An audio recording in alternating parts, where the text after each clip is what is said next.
In the grand tapestry of the galaxy, where ancient civilizations bow to technological marvels and species measure their worth in millennia of advancement, one truth remains constant. Never underestimate a human who has nothing left to lose. When a universe's most sophisticated teleportation network makes its first mistake in 3,000 years, it doesn't just transport a person to the wrong location.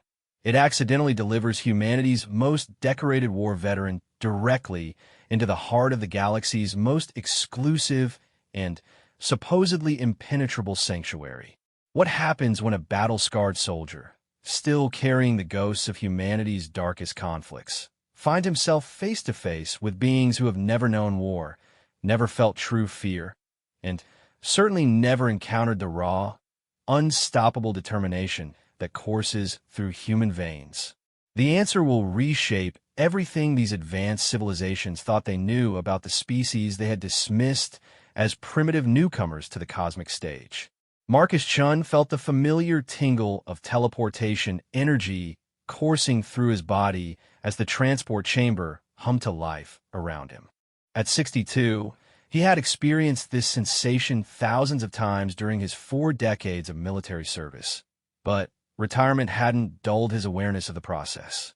The molecular disassembly always felt like ice water flooding his veins, followed by the strange sensation of existing everywhere and nowhere simultaneously. He was supposed to be heading to Luna Station for a routine medical checkup. Nothing special, just the standard quarterly examination that all retired veterans received as part of their benefits package. The transport technician, a young woman with nervous hands and an apologetic smile, had assured him the coordinates were properly set. Standard Earth-to-Luna jump, she had said. Routine as breathing. The reassembly process began, and Marcus felt his consciousness slam back into his physical form with the usual jarring impact. But something was wrong immediately. The air tasted different, cleaner somehow, with an underlying sweetness that reminded him of cherry blossoms. The gravity felt lighter, but not Luna light. This was something else entirely. As his vision cleared and his body finished materializing, Marcus found himself standing not in the sterile white corridors of Luna Station's medical facility, but in what appeared to be an impossibly luxurious living space. The room stretched out before him in dimensions that seemed to defy logic, with walls that shifted between transparent and opaque as some kind of smart material responded to unseen stimuli. Floating furniture hovered at perfect heights, their surfaces gleaming with an inner light that provided gentle illumination throughout the space. "Wrong room, Dad," came a voice from somewhere behind him, followed by a sound that could only be described as musical laughter. Marcus spun around, his military training taking over before his conscious mind could process what was happening. His hand instinctively reached for a sidearm that wasn't there. Hadn't been there for 5 years since his retirement, while his eyes swept the room for potential threats and exit points. What he saw made him question whether the teleportation process had somehow scrambled his brain. A female figure sat cross-legged on a floating platform that seemed to be made of condensed starlight. She was humanoid in basic shape, but clearly not human. Her features were sharp and elegant, with high cheekbones and large eyes that shifted color like oil on water. Most striking of all was what appeared to be fox-like ears protruding from silver hair that moved with its own inner wind, and a luxurious tail that swayed behind her with obvious sentience. She was looking at him with a mixture of amusement and curiosity, her head tilted to one side in a gesture that was oddly endearing despite his complete confusion about the situation. "I'm sorry," Marcus said, falling back on his military politeness training while his mind raced to make sense of what was happening. "There seems to have been some kind of mistake with the transport system. I'm not sure how I ended up here." The fox-like being, woman, person, entity, he wasn't sure what the appropriate term was, smiled, revealing teeth that were just slightly too sharp to be human, but somehow managed to make her expression more engaging rather than threatening. "Oh, there's definitely been a mistake," she said, standing up with fluid grace and stepping off the floating platform onto the floor. As her feet touched the surface, Ripples of light spread outward like she was stepping on the surface of a luminous pond. But I'm not sure it's the kind of mistake you think it is. Marcus kept his stance ready, but non-threatening, a posture he had perfected during countless diplomatic missions where the difference between war and peace could hang on body language. I'm Marcus Chun, formerly Colonel Marcus Chun of the Terran Defense Force. I was supposed to be transported to Luna Station for a medical appointment. Terran Defense Force, she repeated, her ears perking up with obvious interest. Human military. That's fascinating. She began to circle him slowly, but not in a predatory way. More like a scientist examining an interesting specimen. I'm Kira Silvermane of the Vulpine Consortium. And you, Marcus Chun, are currently standing in my private residence aboard the Celestial Gardens. The name meant nothing to Marcus, but the way she said it suggested he should be impressed.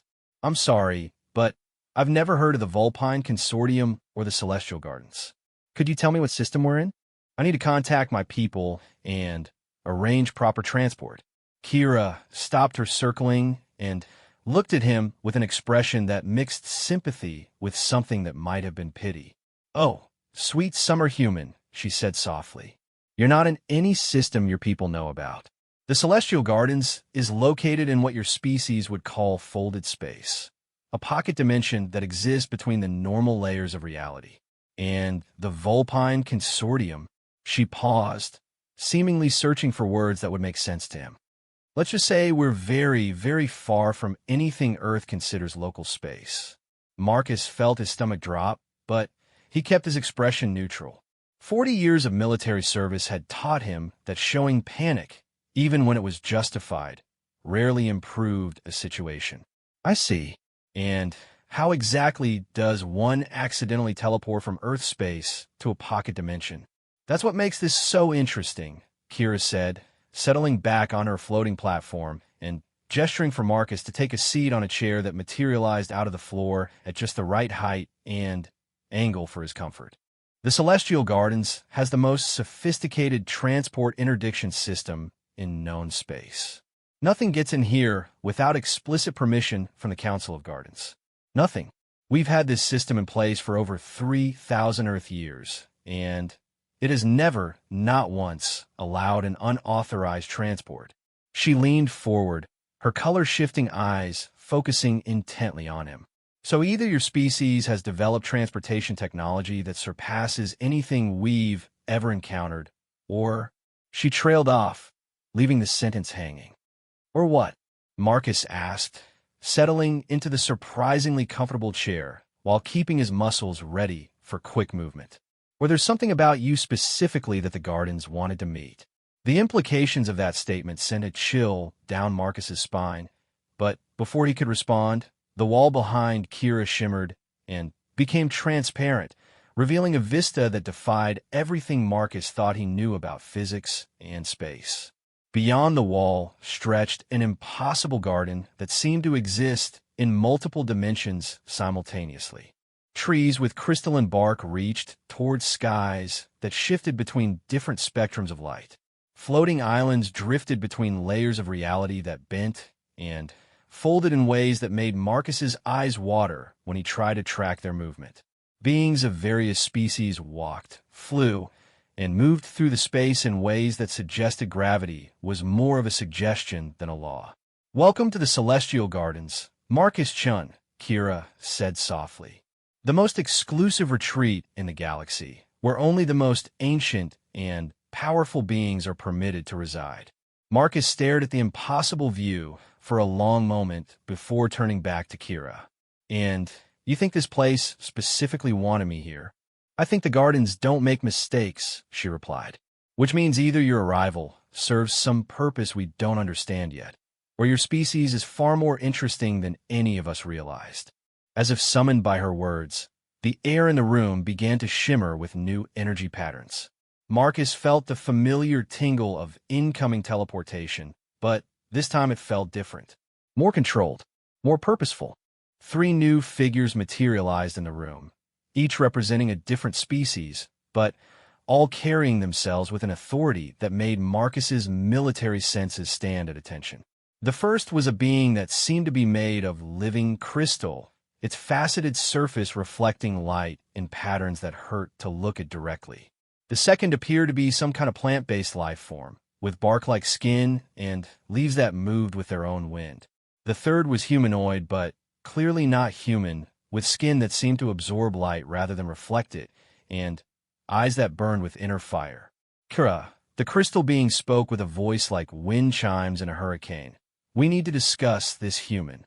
Marcus stood up slowly, noting the way all three beings focused on him with an intensity that suggested this conversation was going to be more significant than a simple case of transport mix-up. "Gentlemen," he said, falling back on diplomatic protocols while internally preparing for whatever was about to happen. "I'm Colonel Marcus Chun, Terran Defense Force, retired. It seems there's been some confusion about my transport arrangements." The plant being made a sound that might have been laughter. "Confusion." It rumbled in a voice like distant thunder. "Human, there has been no confusion. The gardens have been waiting for someone like you for longer than your species has existed." "Someone like me?" Marcus asked, though he was beginning to suspect the answer would be more complicated than he was prepared for. The dark-skinned humanoid stepped forward, and when it spoke, its voice carried harmonics that seemed to resonate in Marcus's bones. A human who has seen the darkness that exists in the hearts of thinking beings. A warrior who has faced the abyss and chosen to remain standing. A protector who has sacrificed everything for those who will never know his name. Marcus felt his blood run cold. These beings knew things about him that weren't in any public record. They knew about the classified missions, the choices he had made in the darkness between stars, the prices he had paid to keep humanity safe from threats they couldn't even imagine. "I'm not sure what you think you know about me," he said carefully, "but I'm just a retired soldier who wants to go home."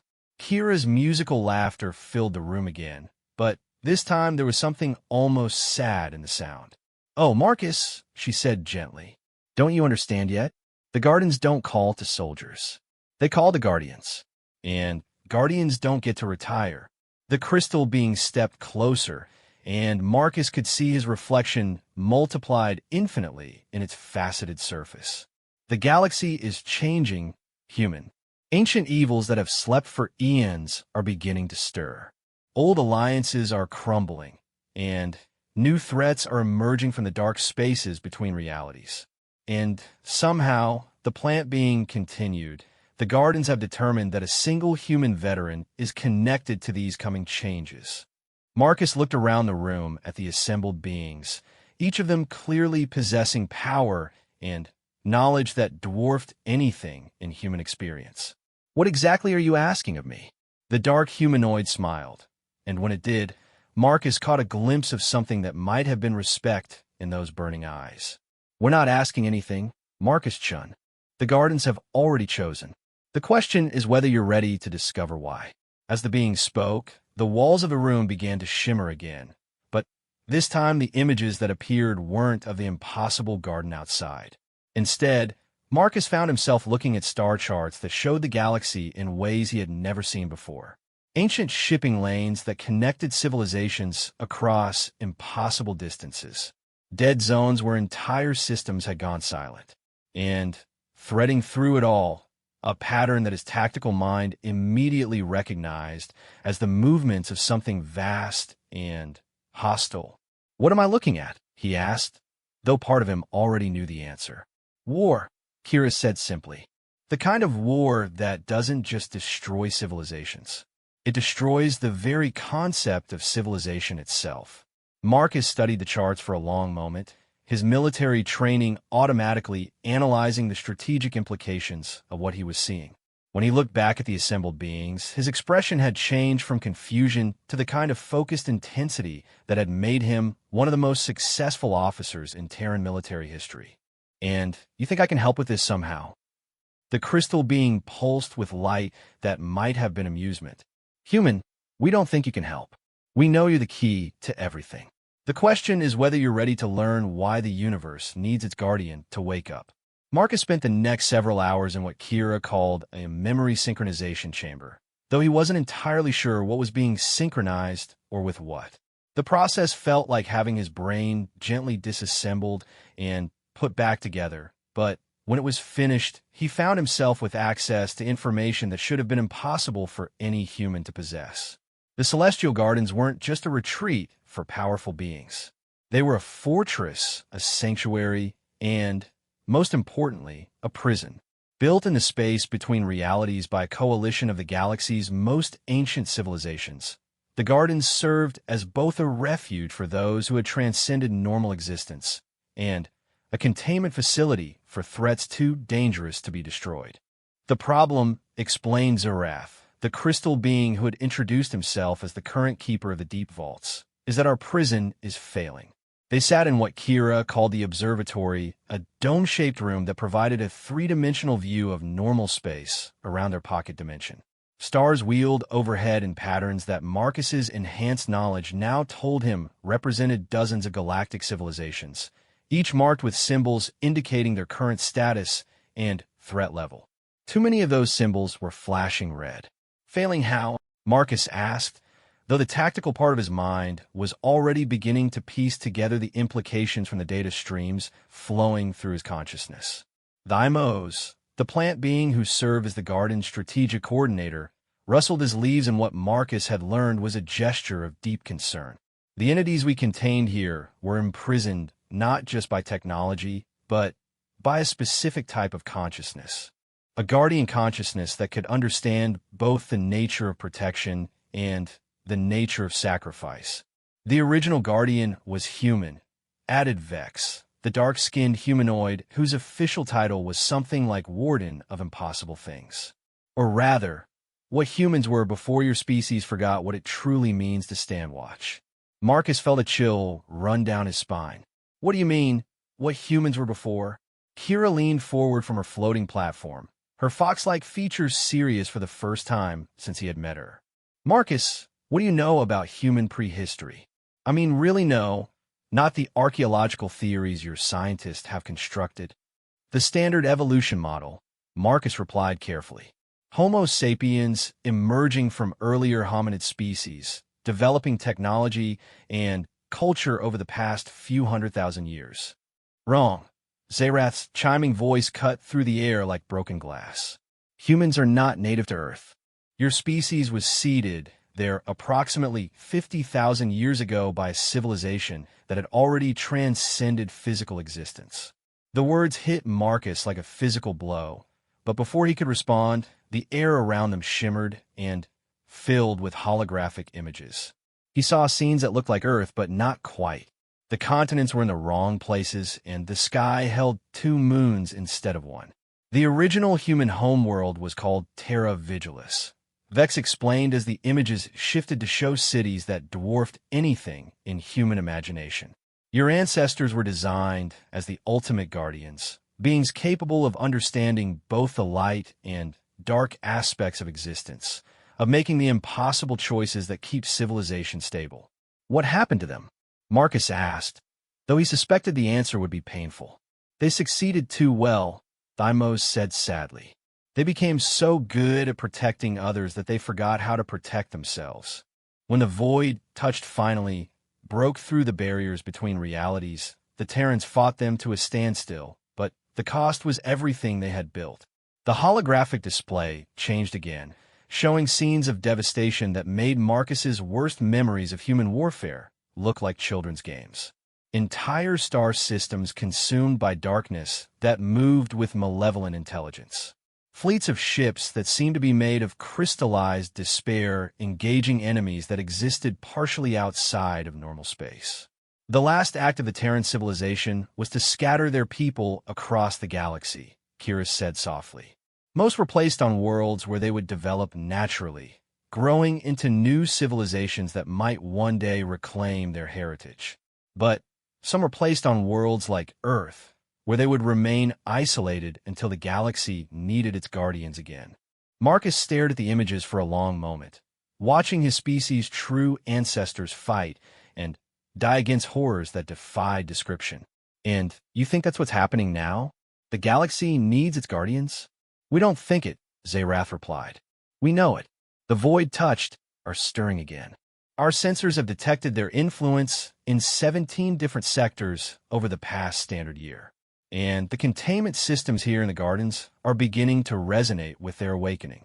Show him the sleepers, Vex said quietly. The holographic display shifted once more, and Marcus found himself looking at what appeared to be a vast underground complex filled with crystalline containers. Each container held something that his enhanced knowledge identified as a void-touched entity, beings that existed partially outside normal reality and fed on the concept of existence itself. We've kept them contained for over 10,000 years, Thymos explained. But the containment only works because it's maintained by guardian consciousness. As long as someone with the right mental patterns actively maintains watch, the prison holds. Let me guess, Marcus said with growing dread. Your current guardian is dying. Dead, Kira corrected. He died 3 days ago. We've been maintaining the containment systems on backup power and willpower, but we estimate we have perhaps another week before total failure. Marcus stood up and walked to the edge of the observatory, looking out at the impossible garden beyond. Beings of various species moved through the space with the easy confidence of those who had never known true fear. They had no idea that their sanctuary was on the verge of becoming the source of galactic destruction. Why me? He asked finally. If you're right about human heritage, there must be others who would be better suited for this.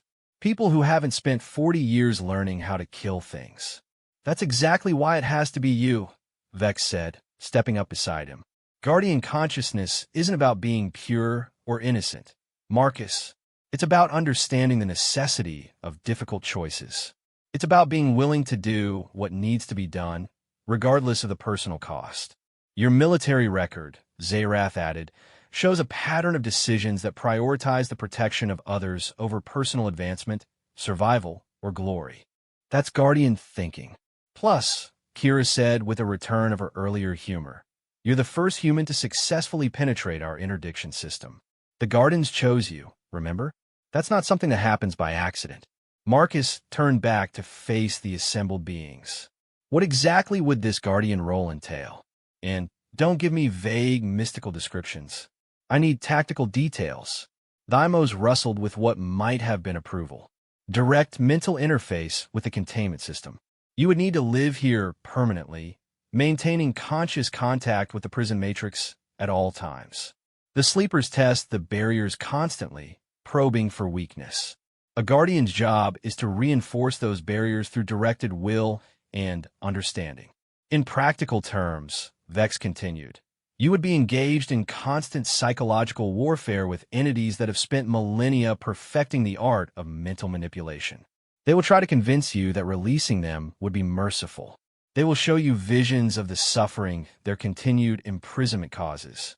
They will offer you power, knowledge, and anything else they think might tempt you. And if they succeed? Marcus asked.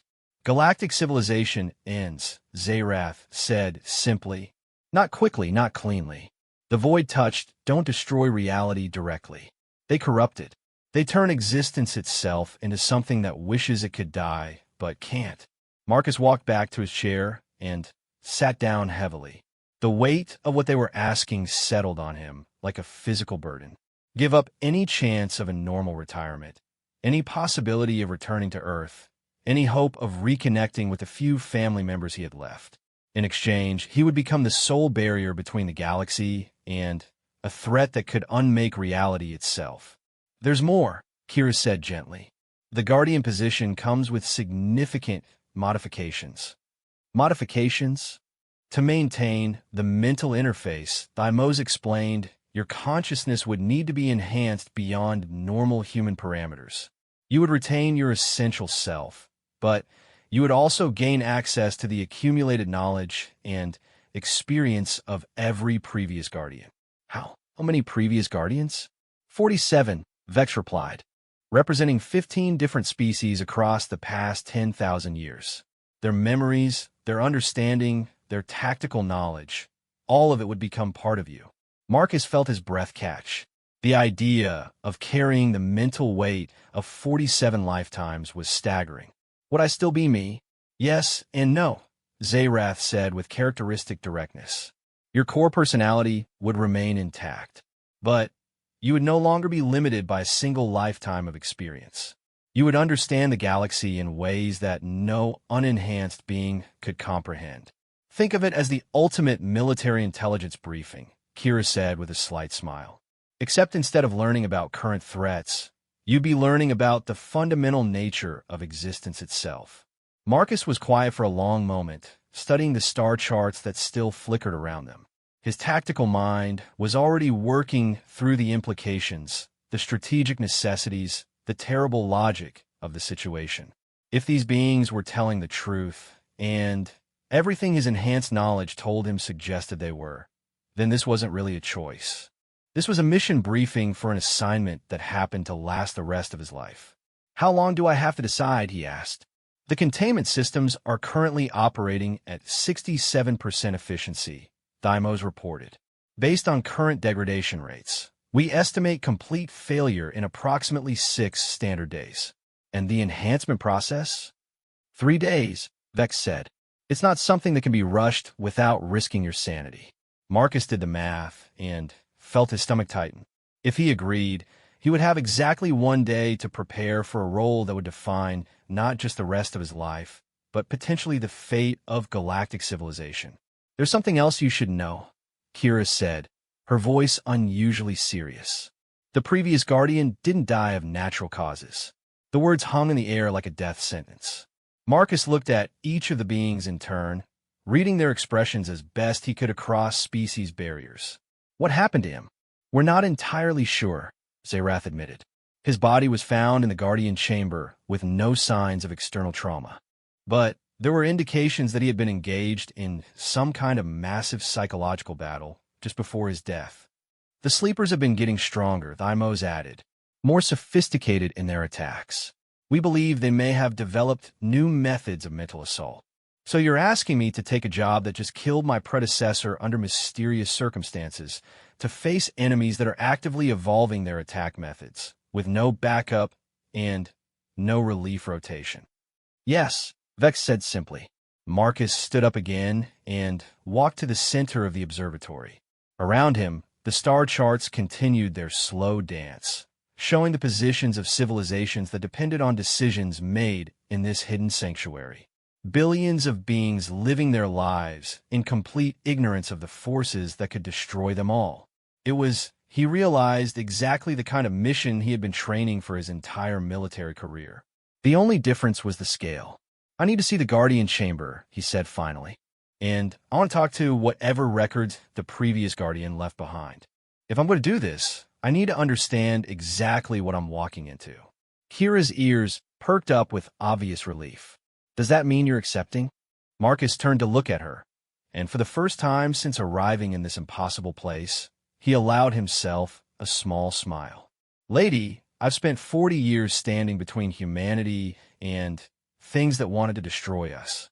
The fact that the scale just got bigger doesn't change the basic job description. Then we should begin immediately, Zerath said, pulsing with light that might have been approval or relief. The enhancement process needs to start as soon as possible. And Marcus, Vex added as they prepared to leave the observatory, welcome to the real war.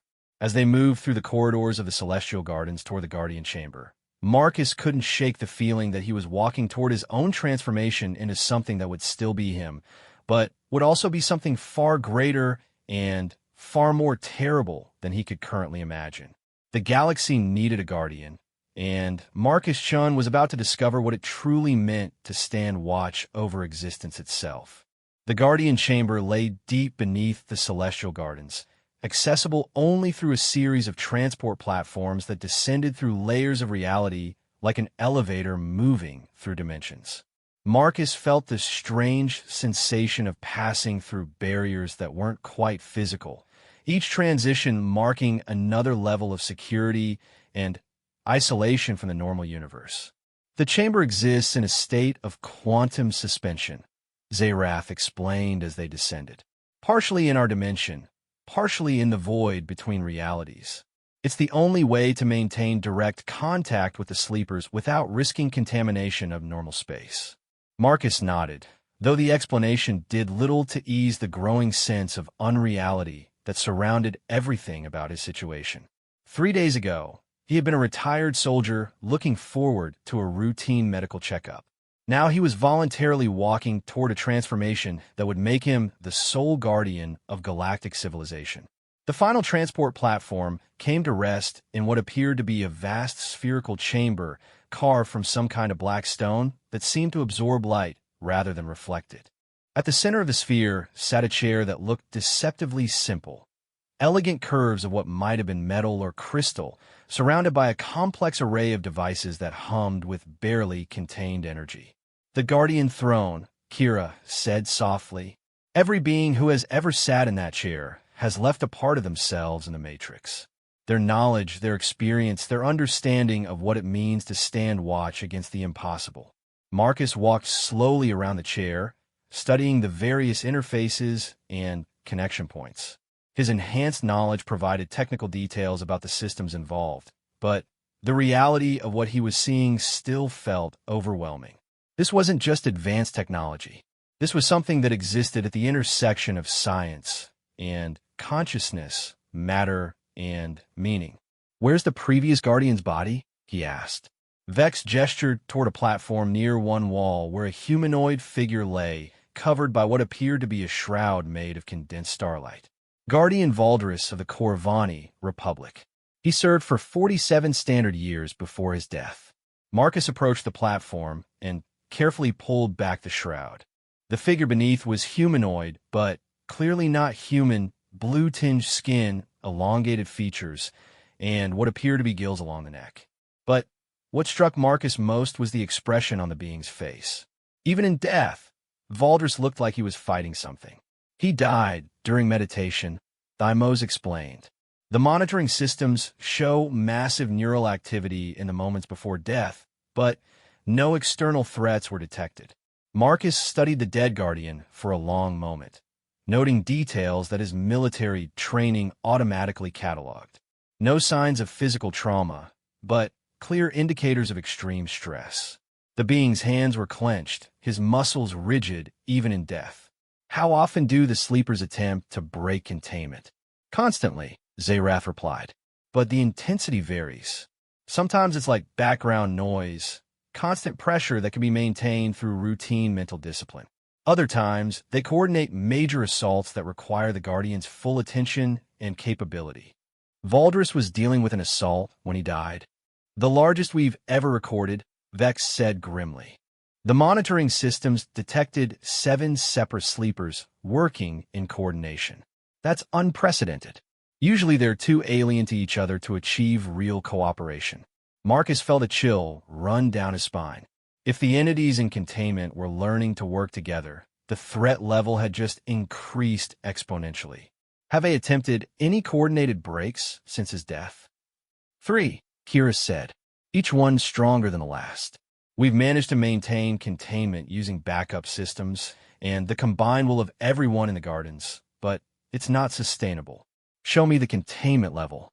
They took another transport platform deeper into the structure, passing through barriers that made Marcus's skin crawl with sensations he couldn't name.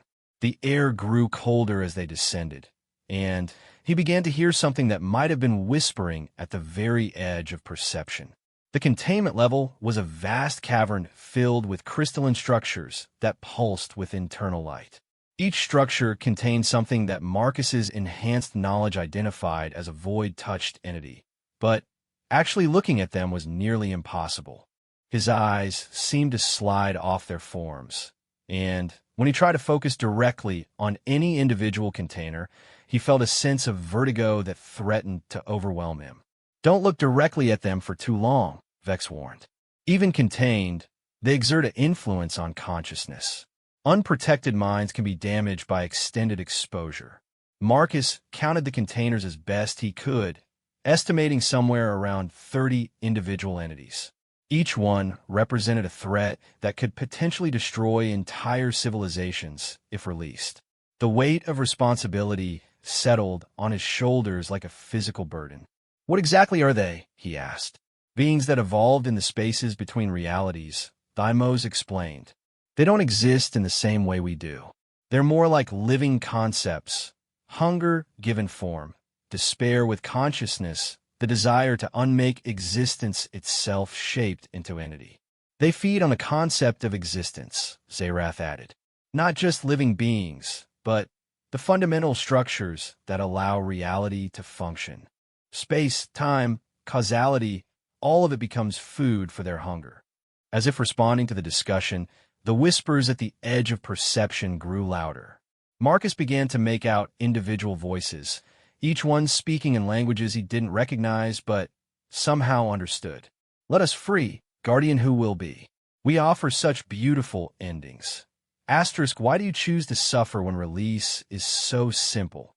Asterisk, the struggle is meaningless. We are inevitable. Join us in the peace of unmaking. Asterisk, Marcus felt the words trying to burrow into his mind like parasites, carrying emotional payloads designed to weaken his resolve. But 40 years of military service had given him experience with psychological warfare, even if not on this scale. They're already trying to influence me, he said aloud. Yes, Vex replied.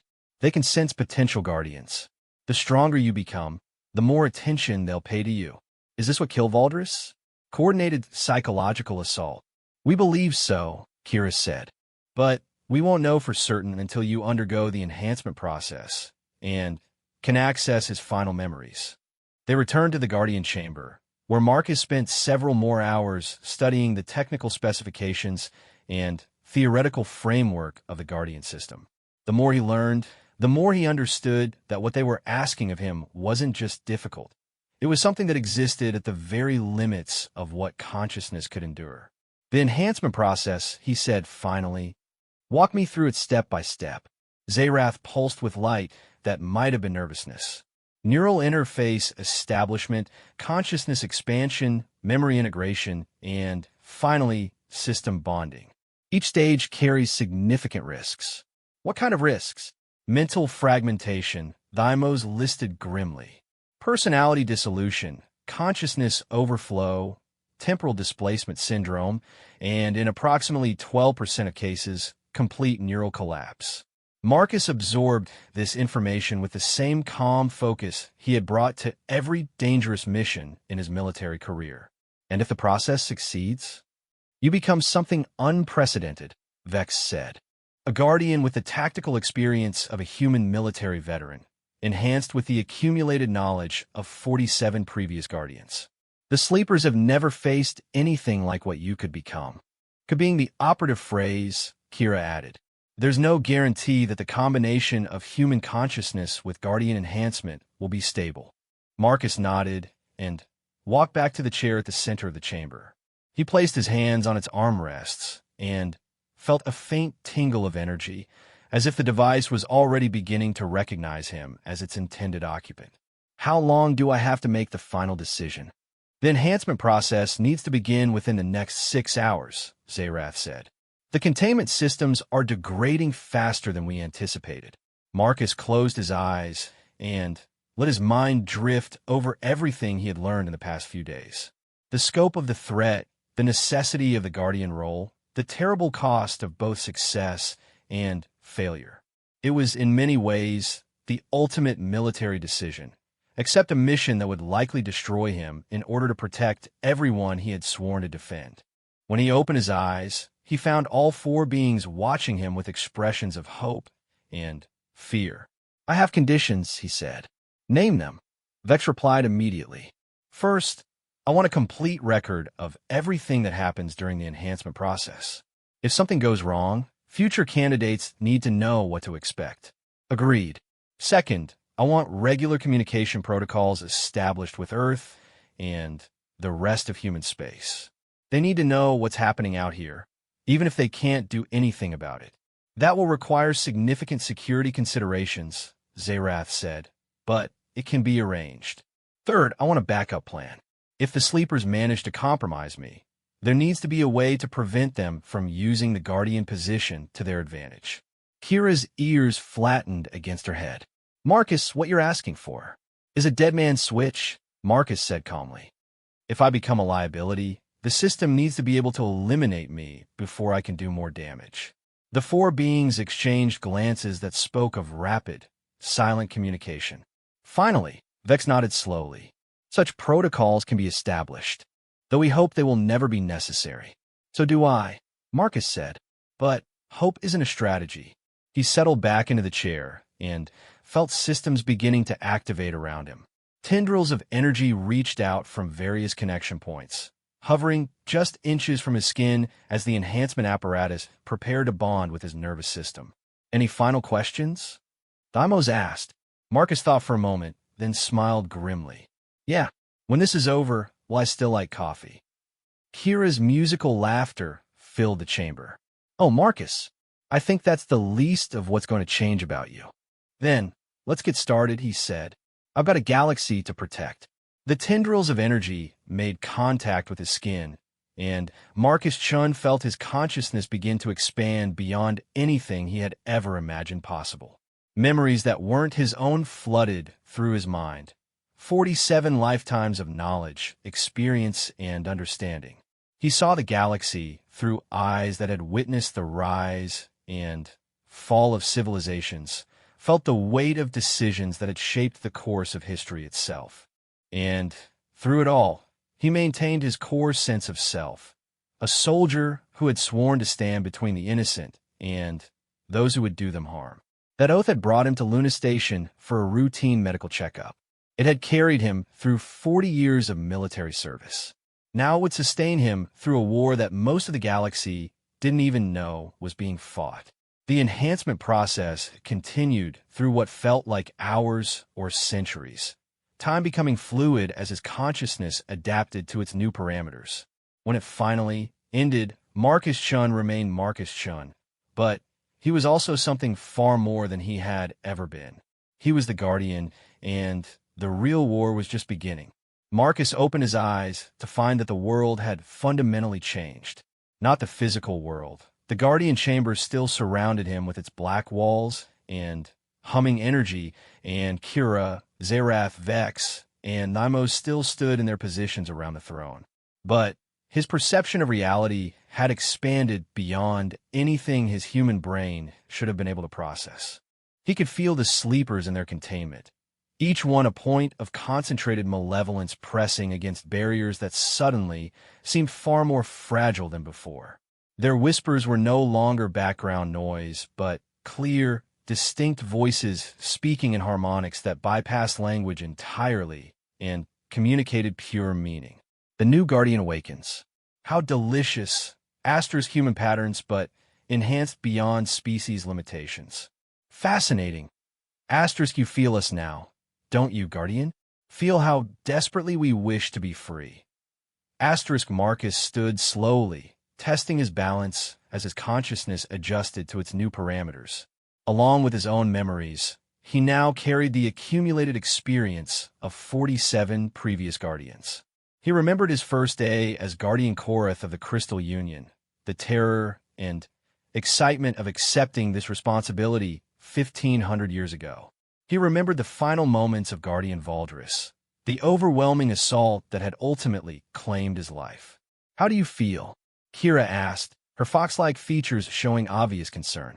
Marcus considered the question carefully. He felt like himself, but expanded beyond normal human limitations.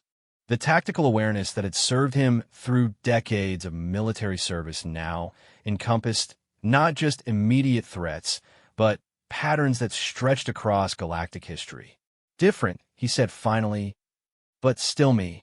The integration appears to have been successful, Zerath observed, his crystalline form pulsing with energy as he scanned Marcus with senses that operated beyond the normal spectrum. Neural cohesion is stable. Consciousness expansion is within acceptable parameters.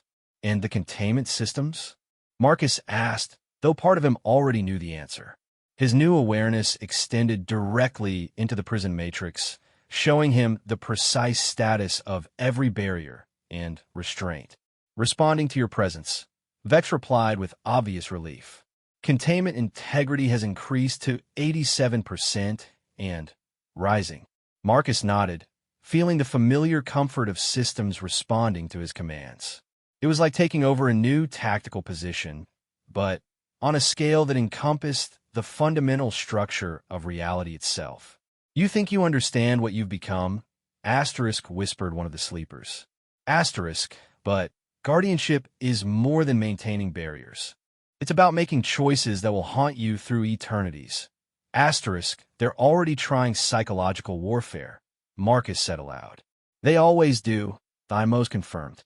Valdris documented over 3,000 distinct manipulation attempts during his tenure. They learned from each interaction, adapting their approaches to exploit perceived weaknesses. Marcus felt memories that weren't his own rising to the surface, previous Guardians' experiences with sleeper manipulation tactics. He saw how they had learned to recognize emotional ambushes, logical traps, and philosophical assaults designed to undermine the Guardians' commitment to their role. But he also saw something else in those memories, a pattern of increasing sophistication in the sleepers' attacks, culminating in the coordinated assault that had killed Valdris. "They're evolving," he said, the realization sending a chill through his expanded consciousness. "What do you mean?" Kira asked. "The sleepers. They're not just adapting their individual tactics. They're developing collective intelligence." Marcus stood and walked to the center of the chamber, where holographic displays materialized in response to his thoughts. "Look at the pattern of attacks over the past 50 years. The displays showed a timeline of containment breaches, psychological assaults, and attempted corruptions. To the others, it might have looked like random fluctuations in an ongoing struggle. But with the tactical knowledge of 47 Guardians, Marcus could see the underlying structure. They're learning to cooperate," he continued. "Each attack has been a test, gathering information not just about individual Guardians, but about the nature of Guardian consciousness itself. That would explain the coordinated assault that killed Valdris," Vex said grimly. "More than that," Marcus replied, his enhanced awareness racing through implications that made his human soul shudder. "I think they were specifically testing human psychological patterns." The chamber fell silent as the implications of that statement settled. If the sleepers had been studying human consciousness through previous Guardians' memories, they might have been preparing specifically for the arrival of a human Guardian. "They knew I was coming," Marcus said, the certainty of it hitting him like a physical blow. "Clever Guardian." Asterisk came a voice from the containment level below, laden with amusement that felt like ice in Marcus's mind. But not clever enough. The attack came without warning. 31 sleepers struck simultaneously, their combined will hammering against the containment barriers with force that made the entire Celestial Garden shudder. But this wasn't random destruction. It was surgically precise psychological warfare aimed directly at Marcus's human patterns of thought. They showed him visions of Earth burning, humanity enslaved by alien forces that had taken advantage of his absence. They whispered of the meaninglessness of sacrifice, the futility of standing guard against inevitable entropy. They offered him power beyond imagination if he would simply step aside and let the natural order of unmaking proceed. Marcus felt the assault trying to burrow into his consciousness like acid eating through metal. The intensity was unlike anything the previous Guardians had faced. Raw, concentrated malevolence focused with the precision of surgical laser. But Marcus Chun had survived 40 years of military service, not just through tactical skill, but through an absolute commitment to the people he had sworn to protect. The sleeper's visions of human suffering didn't break his resolve. They strengthened it. "Nice try," he said aloud, pushing back against the psychological assault with the combined will of 47 Guardian consciousnesses focused through the lens of human stubborn determination. "But you picked the wrong species to mess with." The containment barriers flared with renewed strength as Marcus asserted direct control over the prison matrix. He felt each sleeper as a distinct point of malevolent intelligence, and began systematically reinforcing the barriers around the most active attackers. "Impossible." Asterisk came a voice filled with something that might have been surprise. "No Guardian has ever maintained coherent thought during a coordinated assault of this magnitude. No Guardian has ever been human," Marcus replied, feeling a grim satisfaction as the attack began to falter under his resistance. But even as he forced the sleepers back into containment, Marcus realized that this had been another test. They were learning about his capabilities, his psychological profile, his methods of resistance. The next attack would be calibrated specifically to exploit whatever weaknesses they had detected. Marcus, Kira's voice seemed to come from very far away. Your vital signs are spiking. Are you all right? He opened eyes he hadn't realized he had closed and found himself gripping the armrests of the Guardian throne hard enough to leave finger impressions in the crystal. Around him, the four beings watched with expressions of awe and concern. How long was I under attack? 17 minutes, Zayrath replied. The longest anyone has ever withstood a coordinated assault, and the most effective resistance we've ever seen, Thymos added. Containment integrity is now at 94%. Marcus nodded, but his enhanced awareness was already racing ahead to the implications of what had just happened. They were testing me specifically. Everything about that attack was designed to probe human psychological vulnerabilities. Which means, Vex asked, which means they've been planning this for longer than we thought. Marcus said grimly. The teleportation accident that brought me here? I don't think it was an accident at all. The statement hung in the air like a death sentence. If the sleepers had somehow influenced his arrival at the Celestial Gardens, then everything that had happened might be part of some larger plan. That's impossible, Kira said. The Garden's interdiction system can't be compromised from the inside. Not from the inside, Marcus agreed. But what if it was compromised from the outside? What if someone or something with access to human transportation systems deliberately routed me here? His enhanced consciousness began processing the tactical implications at superhuman speed. If the sleepers had allies operating in normal space, beings or organizations that could manipulate transport systems and coordinate with entities imprisoned in folded dimensions, then the threat level had just increased beyond anything the Celestial Gardens had ever faced. We need to trace my transport route, Marcus said. Every relay, every coordinate calculation, every system that touched my transport from Earth to here. That would require accessing Terran Defense Force records, Zayrath said. The security implications are nothing compared to what we're facing if I'm right, Marcus interrupted. If the sleepers have found a way to manipulate events in normal space, then containment is just the beginning of our problems. As if summoned by his words, alarms began to sound throughout the Celestial Gardens. Emergency lights bathed the chamber in pulsing red illumination as automated systems activated in response to some unprecedented threat. Report, Vex demanded, his dark form seeming to absorb the warning lights as he accessed the Garden's communication network. Massive space-time distortion detected on the outer perimeter, came a voice that Marcus didn't recognize. Something is trying to force entry into our dimensional pocket. Impossible, Thymos said. Nothing should be able to locate us, much less attempt forced entry. Marcus felt his blood turn to ice as the implications hit him. Unless something on the inside is calling to something on the outside. He reached out with his guardian consciousness, scanning the containment level with new urgency. What he found made his enhanced awareness recoil in horror. 3 of the sleepers are missing from their containers. The statement hit the chamber like a physical blow. Around him, 4 of the most powerful beings in the galaxy stared in shock as the true scope of the threat became clear. How is that possible? Kira whispered. The attack, Marcus said, pieces falling into place with terrible clarity.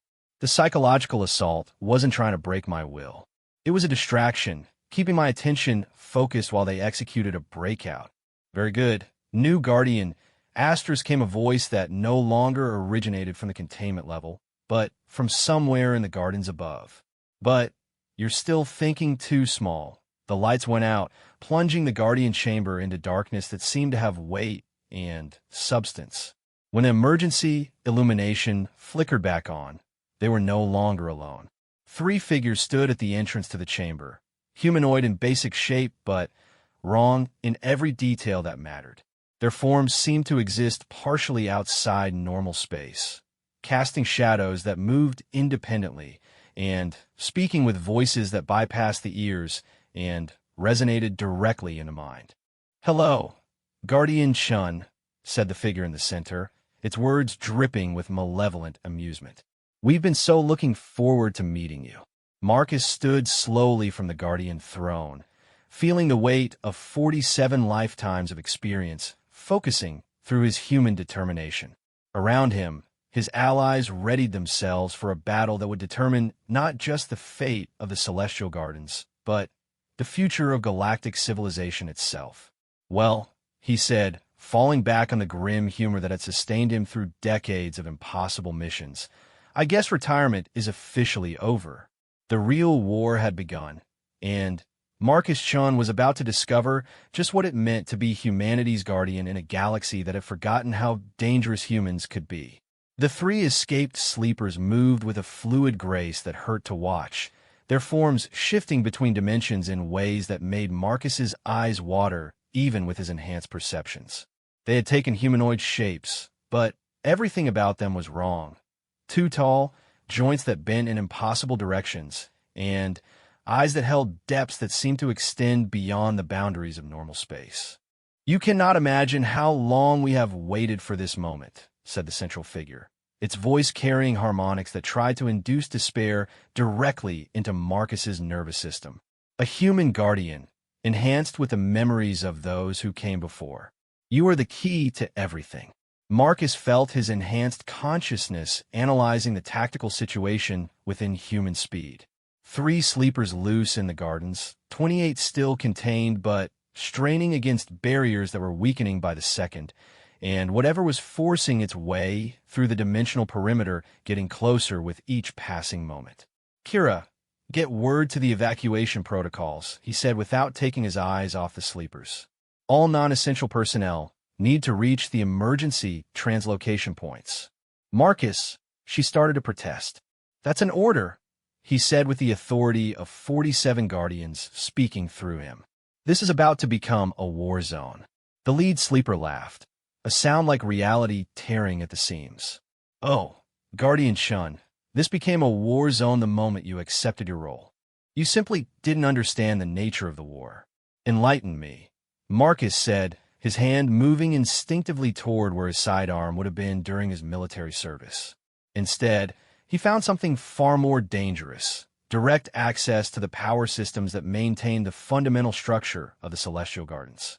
You think you're protecting the galaxy from us, the second sleeper said, its form rippling like water disturbed by an unseen wind. But we are not the true threat. We are merely the antibodies.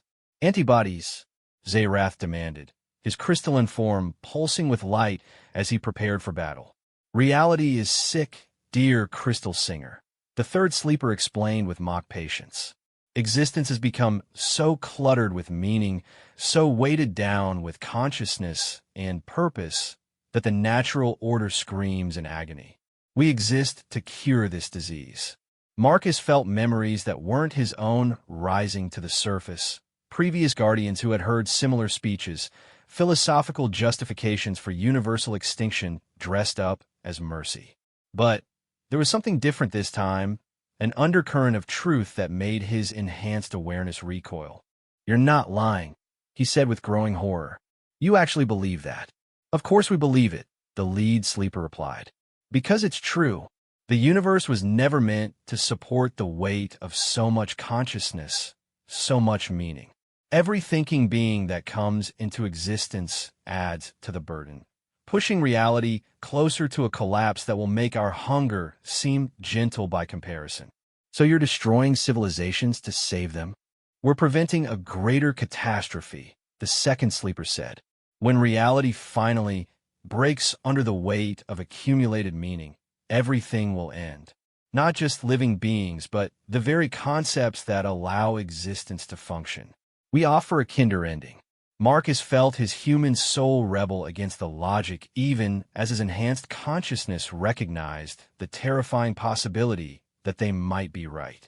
With the memories of 47 guardians, he could see patterns across galactic history that suggested reality itself was under increasing strain. Even if that's true, he said, it doesn't give you the right to make that choice for everyone else.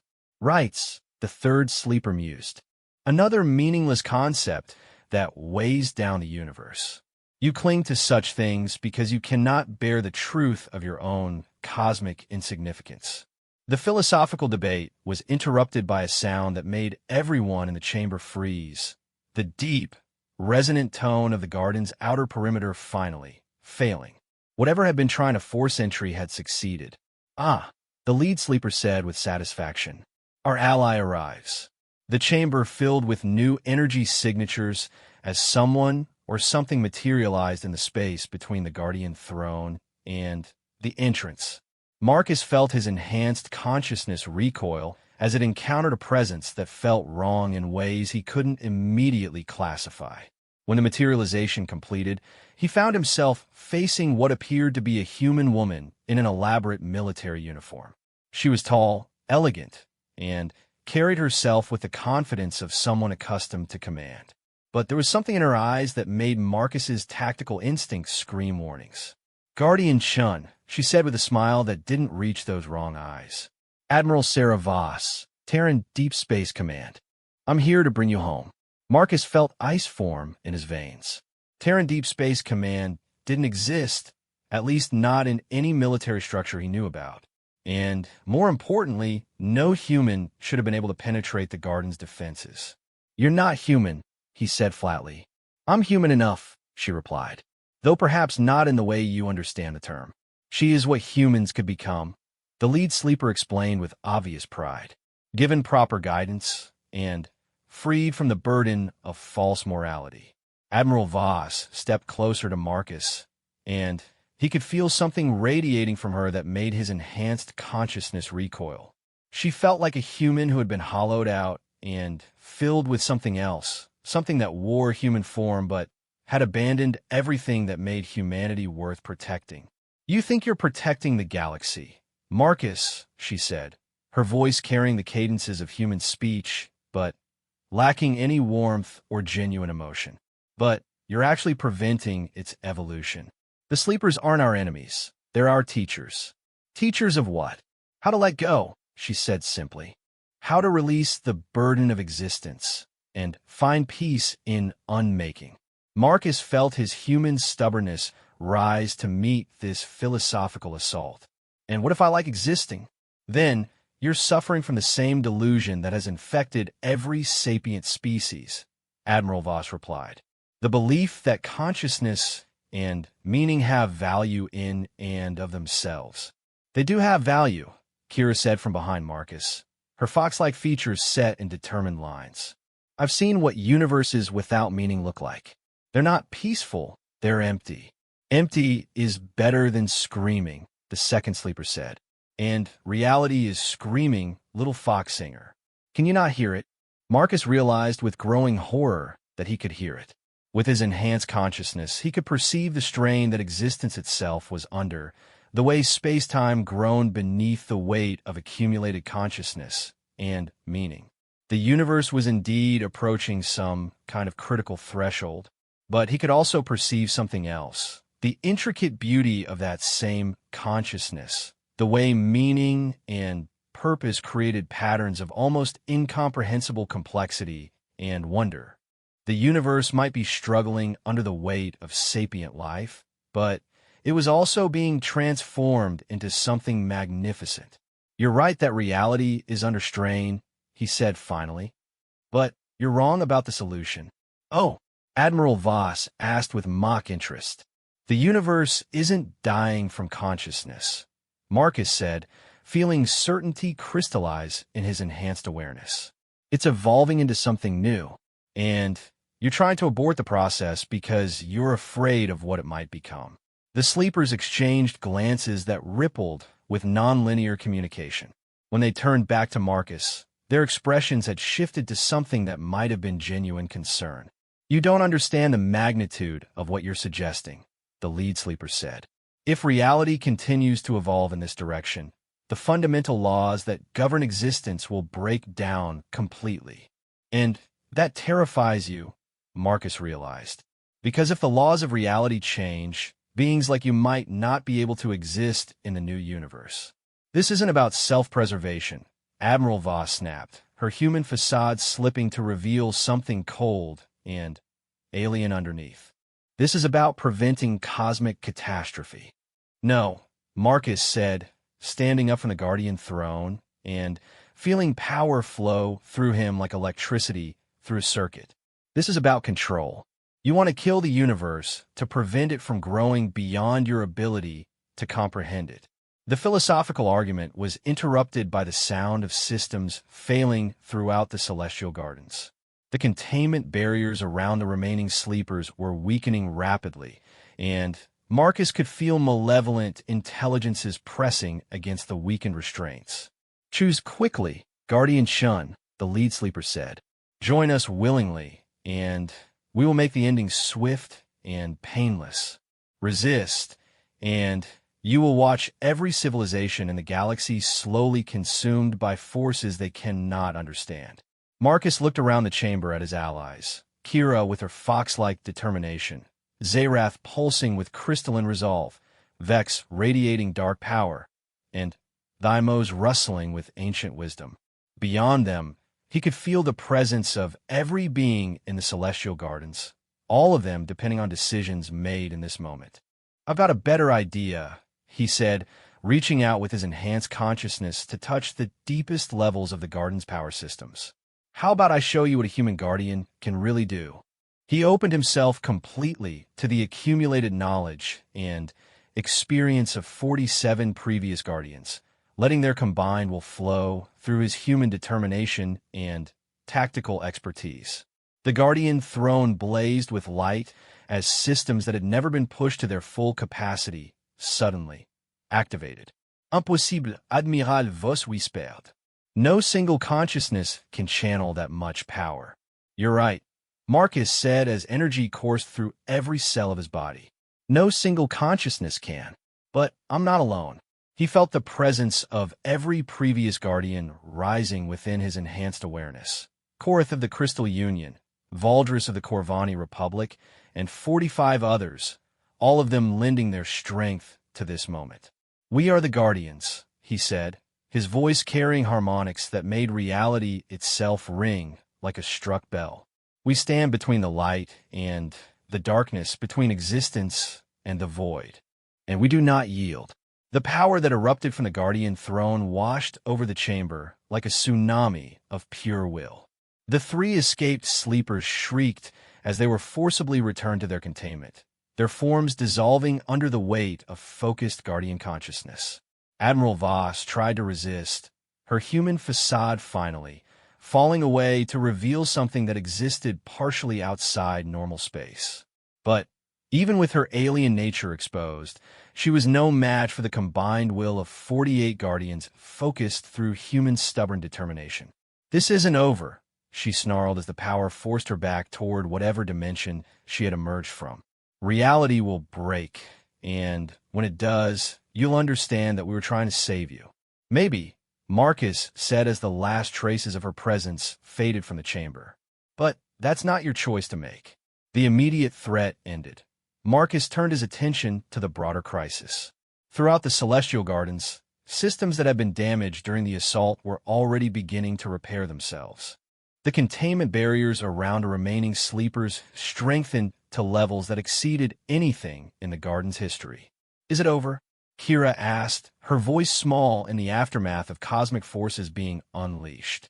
"This part is," Marcus said, settling back into the Guardian throne and feeling his consciousness expand to encompass not just the Gardens, but the broader patterns of galactic civilization. But Admiral Voss was right about one thing. Reality is evolving, and that's going to create new challenges. "What do you mean?" Zerath asked. Marcus closed his eyes and let his enhanced awareness reach out across the galaxy, touching the edges of civilizations that were beginning to approach their own evolutionary thresholds. "The universe is growing up," he said softly. "Consciousness is reaching critical mass across multiple sectors. Species are beginning to transcend their physical limitations. And the sleepers see this as a threat," Vex said with understanding. "They see it as the end of everything they understand," Marcus corrected. "But it's actually the beginning of something new. Something that will need Guardians more than ever." He opened his eyes and looked at his allies, feeling the weight of cosmic responsibility settling on shoulders that had carried the burden of human military service for 4 decades. "The war isn't over," he said. "It's just changing, and we're in need of change with it." Outside the chamber, the Celestial Gardens continued their eternal drift through folded space, carrying their precious cargo of contained threats and ancient wisdom. But now they carried something else as well. Hope for a universe that was growing beyond its original boundaries, watched over by a guardian who understood that evolution always requires someone willing to stand between the old world and the new. Marcus Chun had come to the Gardens as a retired soldier looking for a routine medical checkup. He remained as something far greater, a guardian who would help shepherd the universe through its most dangerous and magnificent transformation. The real war was just beginning, and humanity's guardian was ready for whatever came next.